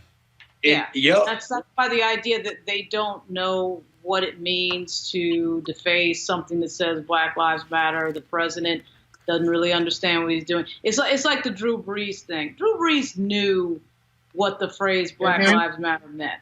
They knew that whole ridiculousness about saying that you were attacking our military somehow had something to do with Colin Kaepernick kneeling. They know exactly what it means. The real statement here is that the fact that we are centering African Americans is bothersome to them says all you need to know about American history for the last 400 years. The fact that it is an outrageous statement to make that Black lives in fact matter, the fact that it was painted in front of Trump Tower in Manhattan, and the fact that the president equates that with some sort of a problem or some sort of a, something wrong with centering Black lives and saying they actually matter, says it all. And they understand exactly what it means. That's exactly the problem. And I love the fact that Jonathan Karl was able to say at the White House that, not only is it strange that the president is saying that, but in fact that the demonstrations that we're seeing are not just African Americans, it's other Americans as well. It's a diverse coalition out there. And of course, they can't get around that. That's even a tougher nut to crack because their cynical assumption, of course, is that everybody is racist like they are. Everybody tends to think that you think as I do, and Donald Trump has that mentality, and that's why he's going to lose in November. Fox Soul announced that they will no longer air the scheduled 4th of July speech by Nation of Islam leader Louis Farrakhan. They put out this statement right here. Go to my iPad, please. On July 4th at 7 p.m. Eastern, Fox Soul will present a special program hosted by Dr. Sean featuring a compilation of the most powerful speeches from the greatest black leaders and thinkers about racial relations and civil rights in America. This powerful and inspirational program replaces the previously scheduled Nation of Islam leader Louis Farrakhan's message to America. Now, Fox Soul, of course, is a live streaming site. You can see them on YouTube, Facebook, but also online as well. I'll start with you, Wendy. You had a number of Jewish organizations who demanded that Fox Soul not air this, saying Minister Louis Farrakhan is an anti-Semite, that he is a racist as well. What do you make of the pressure applied for them? And again, this is a streaming service that targets African Americans. And for a lot of people, not a lot of folks, again, are not accepting of this relationship that exists between Nation of Islam leader Minister Louis Farrakhan and black media or black targeted media. And that seems to be what's going on here. I think it's actually really interesting. And I knew something was going to come down the pike because when it was announced that Minister Farrakhan would be speaking, I believe as Jay Tapper from CNN, he released a statement, quote, retweeted and said, why would you have somebody that's not only anti-Semite, but is against the LGBTQ plus community come on your show? And then Ice Cube responded with a tweet saying, watch your mouth, Jake. Exactly. Yeah, he sure did. So I knew that there was going to be something that happened. And I just feel like whether you look at Fox Soul or you look at other networks, they are having almost a knee-jerk reaction to people who are saying someone needs to be on the show versus someone not being on the show. So I think that right now what every streaming service, what every cable news network needs to do is just to really come out with clear guidelines on what is their mission, what is their core values, and what will they allow. Because now I feel like other questions can be poked to Fox Soul and other networks on who they invite to their network and who is allowed to have a platform. But again, Kelly, what you're dealing with here is I've heard white hosts say, well, wait a minute, African Americans, you might complain about somebody else with racist language. Then you have Jewish folks who say Minister Farrakhan has used hateful racist language towards them, towards whites as well. And so you have this dichotomy, but then you look at the Million Man March. More than 1 million. You look at the 10th anniversary of the Million Man March, 400,000 plus. You look at the 20th anniversary, you had upwards of 200,000 people. And so you have this strange dynamic that white America has no understanding why the Nation of Islam and Minister Louis Farrakhan appeals to a lot of black people. I would venture to say not only that, but I think that Minister Farrakhan doesn't necessarily resonate with a whole lot of black people, too. I mean, you have black people who are Jewish. You have black people in the LGBT plus community.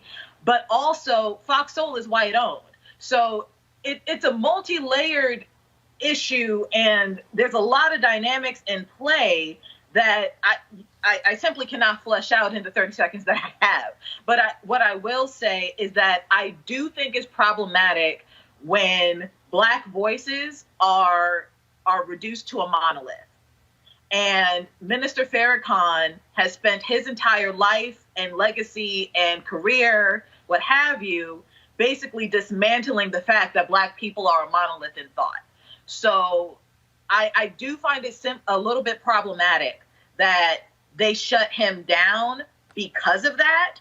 But I also see the rationale behind possibly protecting the audience that is black Jewish people, that is black LGBT plus, that is black Jewish and LGBT plus. I mean, there's a lot of intersectionality going on, and it is I don't want to say confusing, but it is conflicting. So I don't have the answer, but I do find it problematic. But Chris, first of all, do you think it was smart for them to do so, to pull Minister Farrakhan's speech from Fox Soul? Yeah, I think so. Look, but there's a larger problem here. And this larger problem is relative to and this has been going on, and I think it's going on more and more now. A whole discussion about platforms like Fox Soul, Black this, Black that, Black the other. Here's my question, though. My question is, how involved are Black people? Who's making those decisions? That's the larger problem for me. So are you saying that? Let's put it out here. Are you saying that even though Fox Soul is Black targeted, that if a Black network or a Black streaming service, a Black-owned network or a Black streaming service, if they chose to carry Minister Farrakhan's speech, you would not have seen the same attacks against them as you saw against Fox? No, I don't think so. I don't think so. Because I think in that particular case, it's the question of what the message is, them knowing who their audience actually is. And I think that's a large part of the problem. Look, we keep getting like Fox Soul. I mean, okay, so you target Black people. Wow, thanks. I'm not sure, though, in the decision-making process, how much you understand the audience and how much you understand the differing views there. And I think there's more of an argument to be made for that.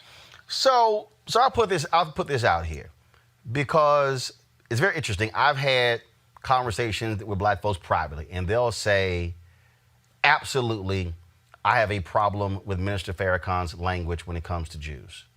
I have a problem with his language when it comes to LGBT. But then they say, on the other hand, it resonates when he's talking about white supremacy. If you go back, and again, I'm just taking this thing through history. If you look at the appeal of the Nation of Islam in late 50s and 60s, you sort of had this same thing. And I don't think when the white America actually understands any of those dynamics that exist in the Black community. I think that what you said is a contention that I often feel as a woman who loves hip hop, right? Like you just described it beautifully.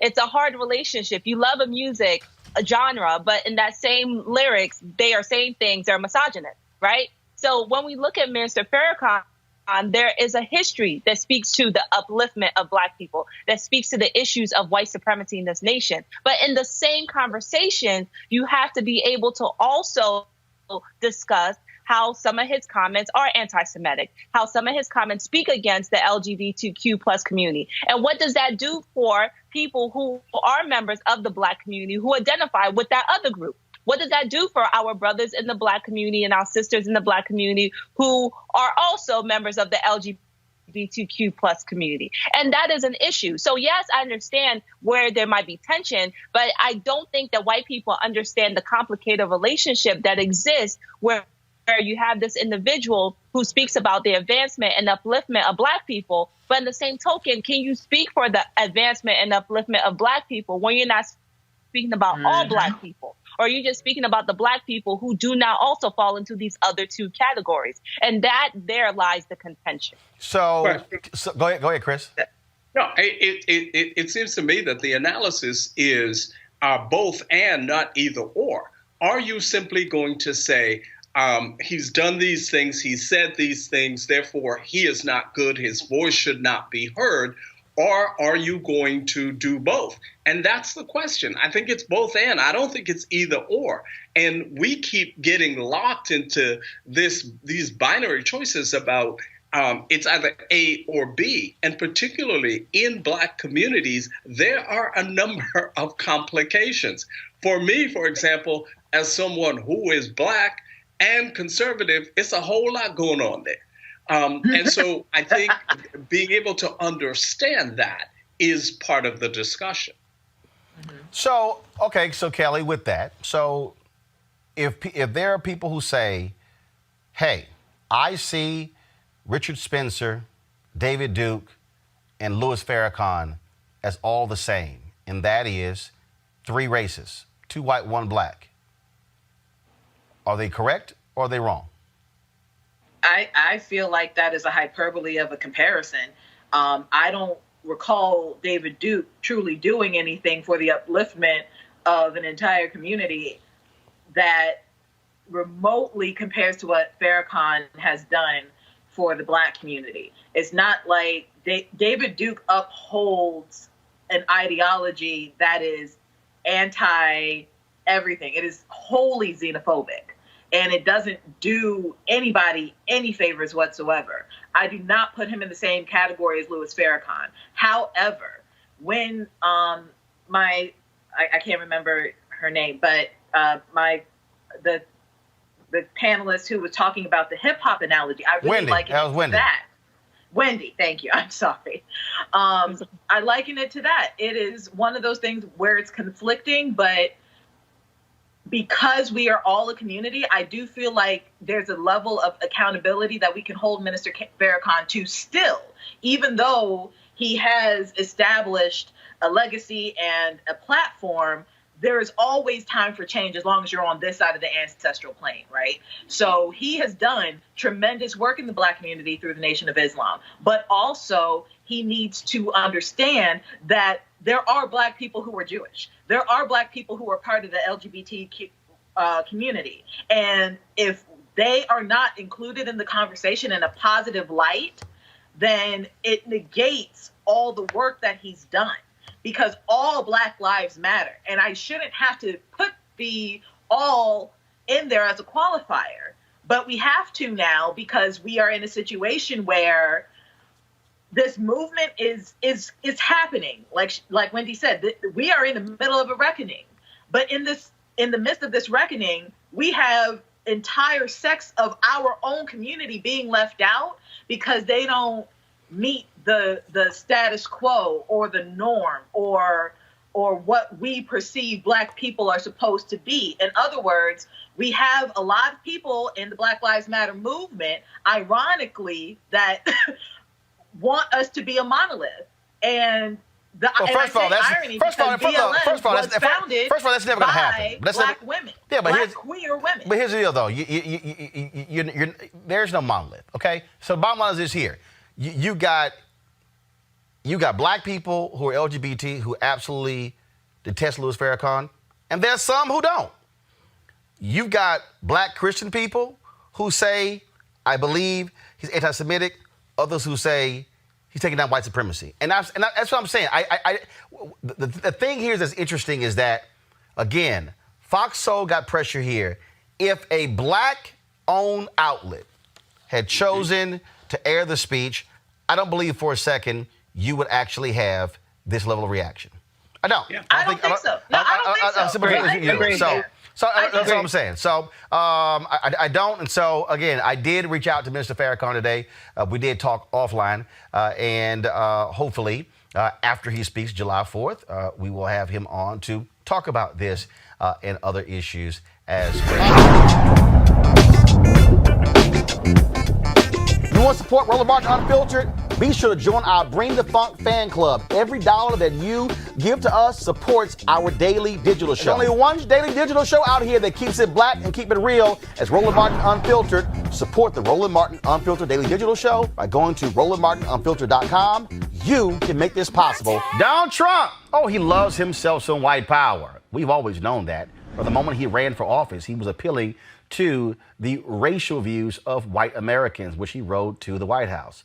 On Sunday, he decided to retweet a video of some seniors in a retired community in Florida where they were protesting for and against him. But this video is what the problem was.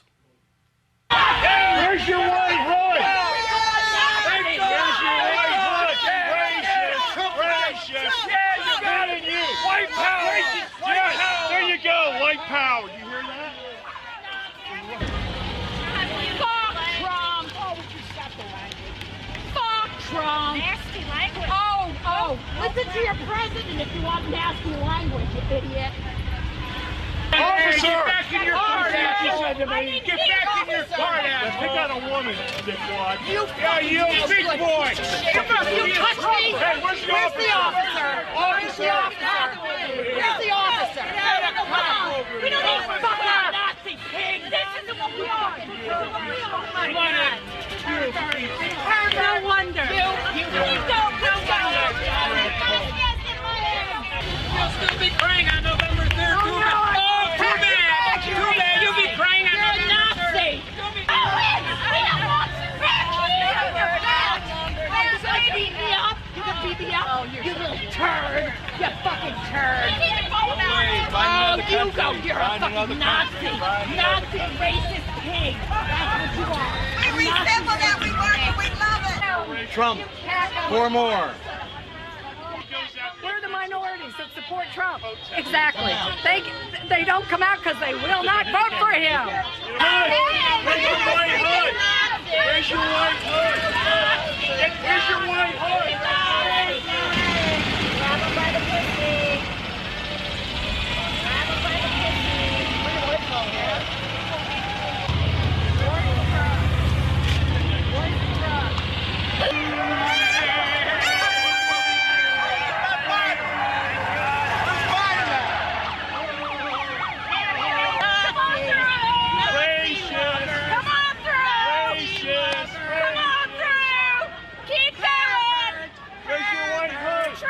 Wow, Trump tweeted thank you to the great people of the villages.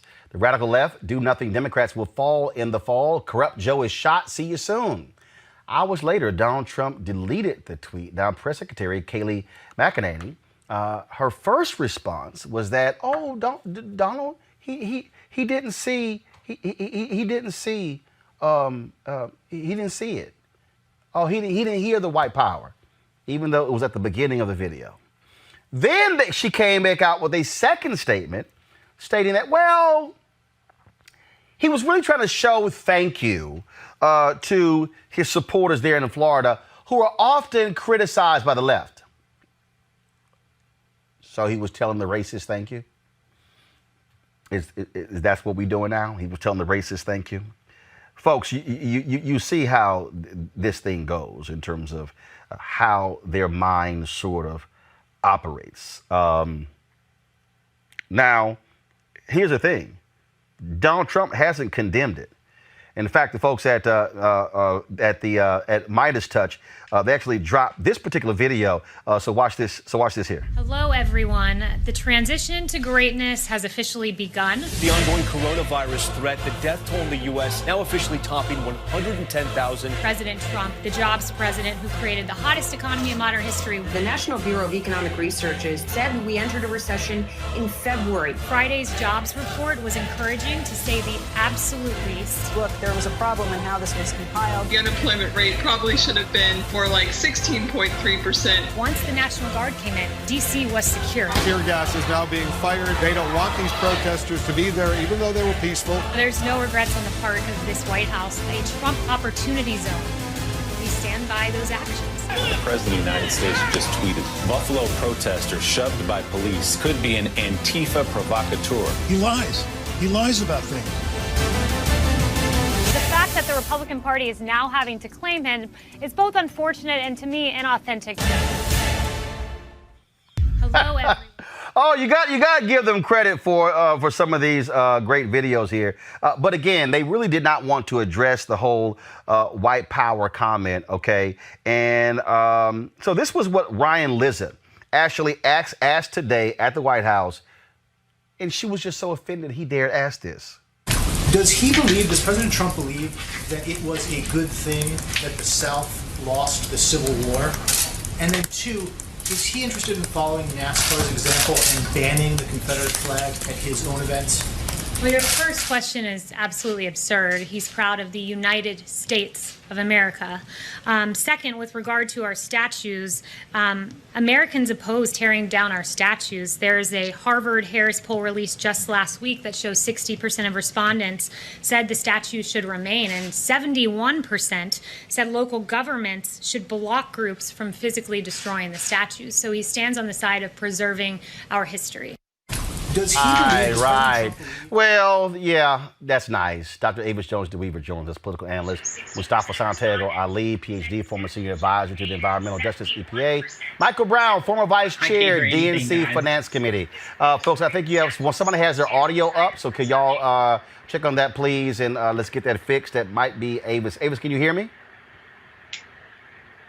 Okay, Avis can't hear me, so y'all go ahead and let me know we get that taken care of. I want to start with you, Michael. Isn't it quite interesting that Donald Trump, again, he retweets this and then, no, he didn't hear it. No apology, no nothing. They're fine with it. He knows exactly what he's doing, Michael. Well, first, I saw that shirt you have on the clearance rack at Target. But nonetheless, I'm sure you got a good deal on it, so wear it proudly. I see you not wearing an Omega shirt because I have can't. my beads on. I have my beads on. Oh, that's cute. That's cute. That's cute. Don't start, because I'm going to end it. So you better just go on with your little comment. It's your show. You will end it. And it's another alpha on here, Mustafa. So we'll deal with you, but go right ahead. You know, Trump, especially to that last question, the last thing you saw in the White House press room, it's very difficult for them to deal with any kind of question and the president with race and history. See, part of the problem is I don't think, Roland, that he understands history. I don't think he's ever read or understands the Constitution or understands what this country is really all about and where it's been and who helped build it. So when you don't understand that, you're going to give answers like that. Now, the press secretary has to say what she's told to say, but we all know why she says it and why they can't give an accurate answer related to the history of this country. And it's going to continue that way until Vice President Biden beats him in November. It is laughable, Mustafa, to watch this racist in chief. I mean, bottom line, that's what he is. To try to say, oh, he didn't hear the white power part. No, he didn't hear that part. No apology, no nothing. Like, it's no big deal. It's all good. I don't give the president any passes. You know, we continually say, well, he just didn't know, or he was uninformed. I'm sorry, you're the president of the United States of America. You have access to every piece of information that there is. If your studies have not taught you about American history, then that's on you. You took the job. That means that you have to be prepared for every situation that might come up. And the president is very clear. There is a strategy that he and his party have to try and garner a small percentage of the black vote, especially black men. So let's lay it out so that folks are very clear. He said in Charlottesville, there are very fine people on both sides, knowing exactly who was on both sides of that equation. So it is very much connected to the white power statement that was made in this video. The president has invited white nationalists into the White House for meetings. So he was clear about who was coming to those meetings. The president has hired white nationalists to actually advise him, to help him to formulate policy. So I give him no passes for not knowing. This is a part of a strategic plan to actually sort of fan the flames of racism in our country, because he enjoys chaos, because he knows when there is chaos, then he can pretend and he can kind of swoop in and act like he's the great savior. And unfortunately, that is not the point. This is absolutely appealing to racists, Avis, pure and simple. That's what it is. I don't care what Kayleigh has to say. I don't care what Ronna McDaniel, the head of the Republican National Committee, has to say. That's exactly what this is, and it's simple as that. Absolutely. This is a presidency who has known white supremacists as part of his base. I mean, he knew exactly what he was doing. That wasn't a dog whistle. That was a foghorn. He specifically did that as a way to signal to the most racist elements of his base that I'm with you. And, you know, as was beautifully laid out there by Mustafa, this is just one of many signals. This is a pattern of his. And so this is a dance that they typically play.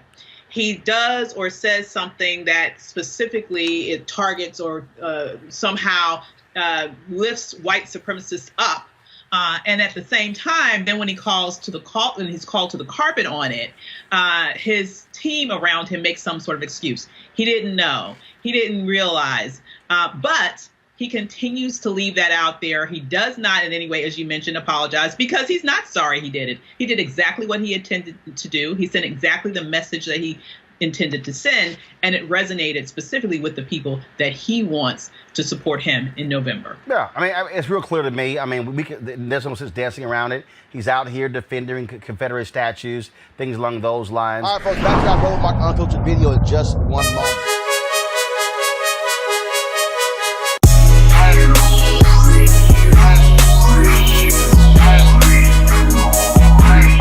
Folks, it's Ceek.com, partnership with us. Folks have these headphones, amazing headphones, and also there's this virtual reality headset right here. Of course, the headphone, 360-degree, 4D, amazing sound. You absolutely love it for gaming, for listening to music, for watching movies, you name it. Go to Ceek.com, CEEK.com, and use this promo code RMVIP 2020, RMVIP 2020, right here. And so, folks, again, and so Mary Spio is a sister. She is the inventor of this. It's her website as well. So it's Ceek.com, CEEK.com.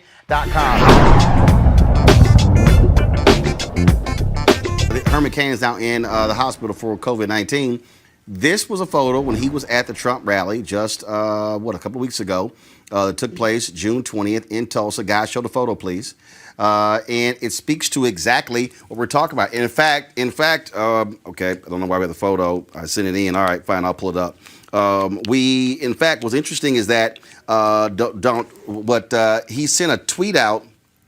He sent a tweet out about 22 hours ago, a very arrogant tweet, again, against wearing masks. And so this is the nonsense that you're seeing. You have Republicans out there who throw this stuff out there, who they've got people all riled up, and like, this is wrong, this is unfair, we shouldn't have to be doing these things. Well, this is kind of what happens when you ignore the scientists. And again, Herman Cain, of all people, you old. And Herman Cain is old, and he's sitting here. As a matter of fact, hopefully it comes up real quick. Here's the photo right here, okay, from the Trump rally. Okay, you see all these black Republicans sitting there. So guess what? Every single person in that photo, they better go to quarantine, including Paris Denard, who's right behind them. That's what happens when you don't listen to the experts and you sit there and run your ass out there talking all this trash about masks and not wearing masks, and you listen to a fool like Donald Trump. Here's the statement they put out. On Monday, June 29th, Herman Cain was informed that he had tested positive for COVID-19. By Wednesday, July 1st, Mr. Cain had developed symptoms serious enough that he required hospitalization.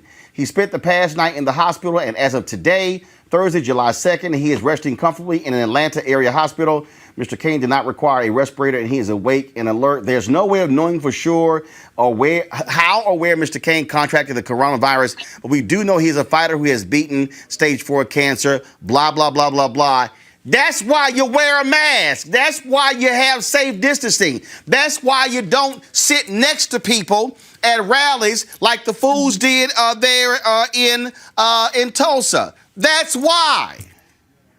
Yeah, and we're seeing more cases of people. Condition. Hold on one second. Reese, then Erica. Go ahead, Reese. Go ahead. Oh, I was going to say, we're seeing more cases of entire families getting infected. It's anecdotal from what I've seen, but I'm just seeing a lot more cases where an entire family gets infected. They don't know exactly who was the first person in the family to get the virus. And, this has a disproportionate impact in terms of the deadliness and the severity of this disease when it comes to Black people because of pre-existing conditions. So Herman Cain, as a stage 4 cancer survivor, should have known better. And you cannot follow a fool. Like some people say, you play stupid games, you win stupid prizes, and COVID is not the prize that you want to win. Go ahead, Erica. Absolutely. And then looking at Tulsa County, they've seen an increase since the Klan rally of 15% in their COVID numbers. You're talking about well over 900 people since June 20th that have the virus. And that's what we know thus far. And so the irresponsibility and arrogance of other people should not be a life or death scenario for other folks. People have to exercise wisdom and wear a mask, social distance, and wash their hands often, and stop gathering. This is the thing right here, Greg. Real simple. Again, go to my iPad. This is a tweet sent out literally 24 hours ago as he was commenting on this big Mount Rushmore Independence Day event Trump has been touting. In the South Dakota governor, we will not be social distancing. This is what Herman Cain wrote. Masks will not be mandatory for the event, which will be attended by President Trump. People are fed up, and you're in the hospital with coronavirus. That's dumb. The Black Hills are sacred in South Dakota, and shout out to the Dakota Sioux who have said you're not welcome on our territory. And Herman Cain would do well to revisit his old slogan when he was running for president, 999, except not the number 9, maybe 9 as in German. No, Herman. No, brother. Now you are in the hospital because you were one of those rent-a-Negroes that showed up out there in Tulsa. I mean, at some point, we have to decide whether or not we are going to protect the lives of human beings or play politics until people literally die. I mean, the governor of Florida now trying to close stuff. 10,000 people in the last day have shown up, tested for COVID. In Texas, the lieutenant governor has lost his entire mind. And now Herman Cain thinks that somehow scoring political points is more important. When, in fact, even there in Texas, you saw what happened with Mike Pence in that church. The choir singing behind him. Several of those people had contracted COVID, and they up there singing away with no masks, even as the vice president has his mask on. I mean, you know, at some point, this thing has to really come down to whether or not we're going to stand on the side of protecting people's lives, or we're going to continue to abet this type of political foolishness. Folks, according to the Brookings Institution, Black Americans, specifically between the ages of 45 to 54, are dying 7 times the rate of white Americans who are the same age. For ages 45 to 54, the death rate per 100,000 is 28 for blacks, 24 for Latinos, and 4 for whites. For ages 55 to 64, it is 76 per 100,000 for blacks, 60 for Latinos, and 13 for whites. For ages 65 to 74, it is 196 for blacks, 135 for Latinos, and 38 for whites. So for ages 75 to 84, it is 443 for blacks, 290 for Latinos, and 120 for whites. For 85 and over, 880 for blacks, 573 for Latinos, 436 for whites. In every age category, black people are dying at a higher rate of coronavirus than anybody else. So listen up. Stop listening to these crazy white folks, if you're black, talking about coronavirus, because you are likely to, if you're black, to die at a higher rate. So wear a damn mask, stop being stupid, wash your hands, and I'm getting all kind of reports from black people. I was talking today to Dr. Ebony Jade Hilton. She was in her home state of South Carolina, and she was telling me these black people are not wearing their mask. Look, if these other folk want to kill themselves, fine. But the reality is that's their business. But black people, we are getting hit harder than anybody else with this. Don't listen to those fools. Don't listen to them fools on Fox News. Don't listen to any of them, and wear a mask. If you get it because you chose not to wear a mask, that's because you were stupid as hell, and you should have listened to common sense trying to explain to you what in the hell is going on. Sorry, I put it just like it need to be put because somebody got to say it the way it's supposed to be said. All right, folks, back to our Roland Martin Unfiltered video in just one moment.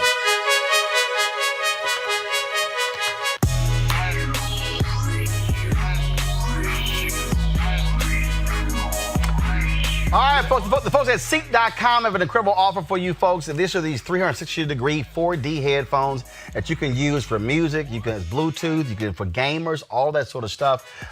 Mary Spiel, the sister, she's actually the inventor of these headphones. Phenomenal. I love the sound of these. They also have the virtual reality headsets, which allow for you to actually watch VR virtual reality videos, 360-degree videos. You just simply pop your phone right into here.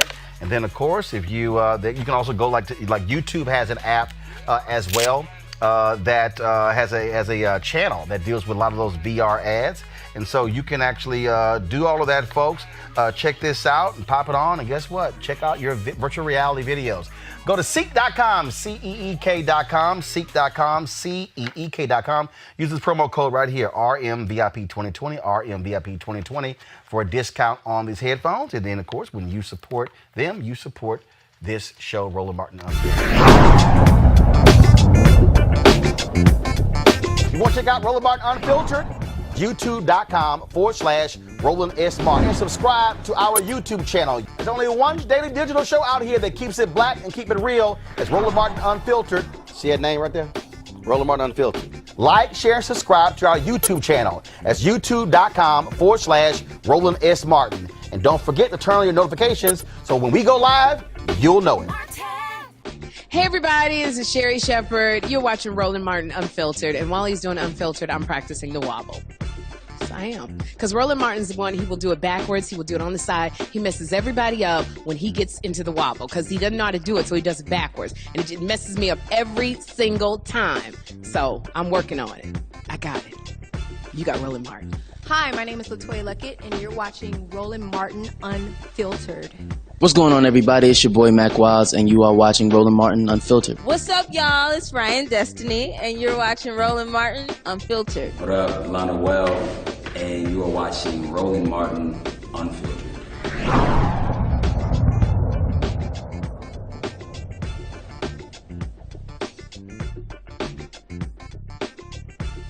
You want to support Roland Martin Unfiltered? Be sure to join our Bring the Funk fan club. Every dollar that you give to us supports our daily digital show. There's only one daily digital show out here that keeps it black and keep it real. It's Roland Martin Unfiltered. Support the Roland Martin Unfiltered daily digital show by going to RolandMartinUnfiltered.com. Our goal is to get 20,000 of our fans contributing $50 each for the whole year. You can make this possible. RolandMartinUnfiltered.com. Hey fam, want to check out Roland Martin Unfiltered? The blackest show on all of digital, cable, and broadcast. Check out our audio podcast. There's only one daily digital show out here that keeps it black and keep it real. It's Roland Martin Unfiltered. Press play.